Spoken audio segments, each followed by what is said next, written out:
So you were born in New Zealand? Yep. And?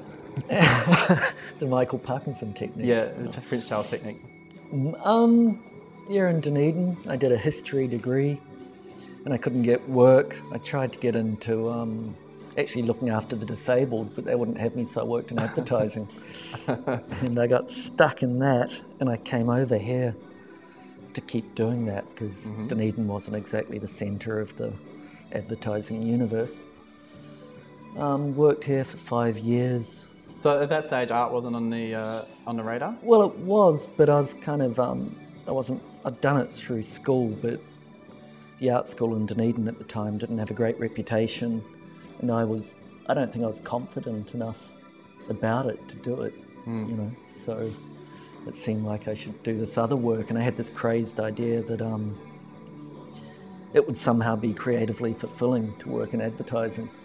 But after 7 years of that, once I worked over here, I realised it wasn't remotely creatively fulfilling, and I was just spending all my time arguing with people. So my boss very kindly told me I should leave and do something I'd enjoy doing. So yeah, I just started studying. I went to life drawing classes and started going to the APW. And then just got into art school and just studied for 7 years. That was RMIT? Yeah. You spent the whole time? First, and then RMIT, honours, masters. And each year, it was year by year, I'd kind of commit a little bit more. And I'd think I should really go back to a day job. But I got to the point where I felt like I was maybe unemployable, and that was a good place. Where I kind of started to put more faith in the idea of doing art. So the history degree, what kind of history were you doing? Sort of everything. Because I was just interested whether that's, coming back Well, out. it wasn't art history because that was that was what I wanted to study, but at Otago in those days, you didn't actually, in Dunedin, it was a really good university, but fairly conservative and limited.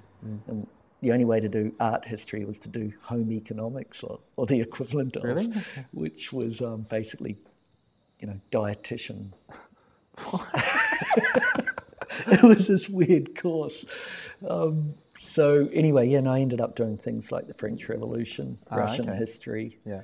No, it was a really good background because history kind of is so much a part of my interest in fine art and painting, and I'm always thinking about that thing of a progressive history, I guess. So a lot of the stuff that I didn't maybe quite understand when I was doing a straight history degree, I managed to kind of connect with a bit more once I got to art school and did art history. So it was useful, Yeah, I think so. It always seems to me like that art history kind of glosses over context. They try and cover it, but it's only in a fairly superficial way. Yeah, no, and real history is much more interesting and informative. And inclusive. It allows for all the breaks and ruptures. I remember seeing a show of yours. I've got a feeling it was like somewhere strange, like the Latrobe Street Art School or something. Latrobe Street Gallery. It was right? An art school that he also sort of, I think he maybe still does, ran shows in, and it was a kind of hybrid commercial space. And that would have been sometime in the late 90s. That was probably about 99 or 2000. Yeah. I did one each year. I remember. I got quite excited about it because it seemed like a much more optimistic show. I thought, it seemed to be engaging in the idea of genuine progress somehow, which was only just starting to come back into fashion. Yeah, well, I guess that had been my kind of interest. This thing that painting, everyone wanted to keep closing it down, and it was why, and trying to say that painting could do what installation does, can do what video does, but in its own weird, old school languages. That history, keeping it. And that was about the time that Brush with Death show came out as well. Yeah. So no, it's really neat that you got that out of it because, I can be a pretty cynical bastard. So it's nice that people understand there's kind of optimism under there, or coming through in the painting. Yeah. But I mean, that also came from that idea that you can kind of go back and bring forward and stuff.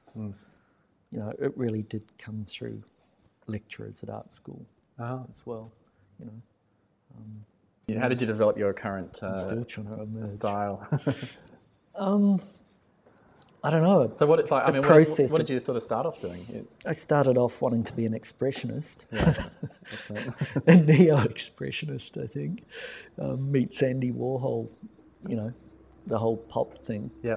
And I still sort of see my work as quite expressive, but as time went on, I kind of got really put off that overt sort of, the big brush mark and direct picturing of things. Yeah. Why did you get put off? I don't know, I think one might have been doing an expressionist elective paper at art school. That killed it. Yeah, like learning more about the German expressionists. Yeah. But then all the neo-expressionism that I'd sort of been exposed to, even though it was largely being killed off by the mid-90s anyway. But that stuff kind of had an effect. I don't know, it just seemed kind of naff or something. Yeah. And I realised reducing stuff down so that there wasn't so much happening at first hit was what interested me. The idea that you could kind of put in layers and things that unfold over time, by having less obvious content up front. And a lot of expressionism seemed to just sort of shout, this is me, or, this is angst, this is sex, this is death. I just didn't see the need to have things quite that straightforward. I wonder if you're reacting against your advertising. I was about to say, you do get it. Yeah. I just wanted to really confuse things a bit more. Yeah. I'm always scared of that word graphic because of its relationship to graphic design, which I really like, but the sense that maybe they come from there and they don't, they come out of the structures of the canvas, or as I said, the architectural space you're operating in, whereas graphic design has this other kind of thing, the relationship to product, and commercialism. Yeah. And it's its own art form, It is. And I mean, I should also say I wasn't in advertising, I was a copywriter. Yeah. So I worked with words, which doesn't mean I have to be very visual literate, but the two, for me, aren't kind of as linked as people might think. No. Which is why people who know me know about the advertising stuff, but now everyone knows. Yeah, I try to, everyone who looks at this, but I do try to kind of stay out of that because people somehow think, if you do a flat surface, that's because you've been captured by the allure, of the magazine or something. Yeah. That thing that gives back nothing. But when I do a flat surface, it's often reflective, and that's to give back a whole lot more, just like you do. It's not just about an aesthetic.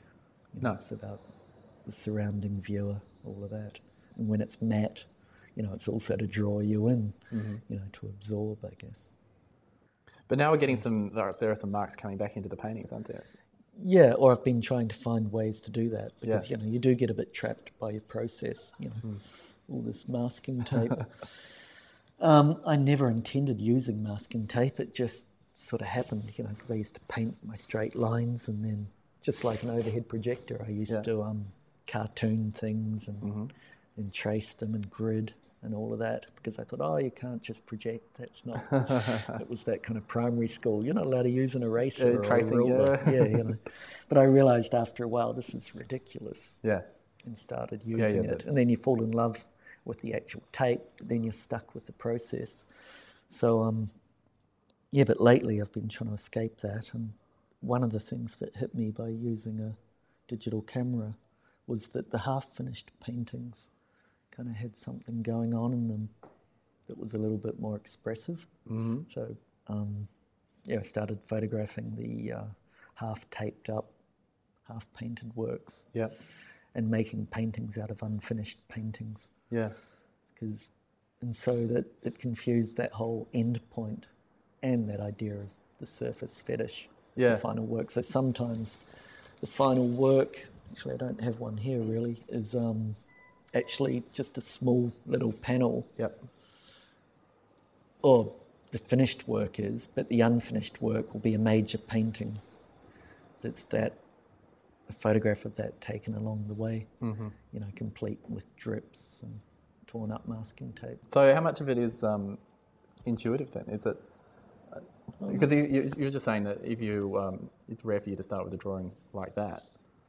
Yeah. Is it that you usually start with a drawing and then work up, or is it more that you usually kind of, have a basic idea and just go for I it? want to show you how scruffy my originals are, but yeah, I just do really loose kind of thumbnails, I guess, and then start playing around. Can I show it to the camera? Oh God, if you have to, yeah, yeah, very skillful. But they're enough to get me onto the canvas and playing around with tape or lately the projector, which I've brought back into it. Yeah. So I sort of draw with the tape, I guess, which sounds a bit pretentious, doesn't it? A bit, yeah, but no, but I guess that's what I was interested in, is how much of it is, just happening on the canvas, in the construction of the painting versus how planned it actually is. Yeah, quite a bit. So on the one, I'm saying being quite contradictory here, but the paintings are meant to be contradictory too, and maybe reflect that. Yeah, so they're highly constructed, but they're also, there's sort of shifts happening at every stage, and I'll alter the kind of paint I use, the colours, like as if I was doing a still life.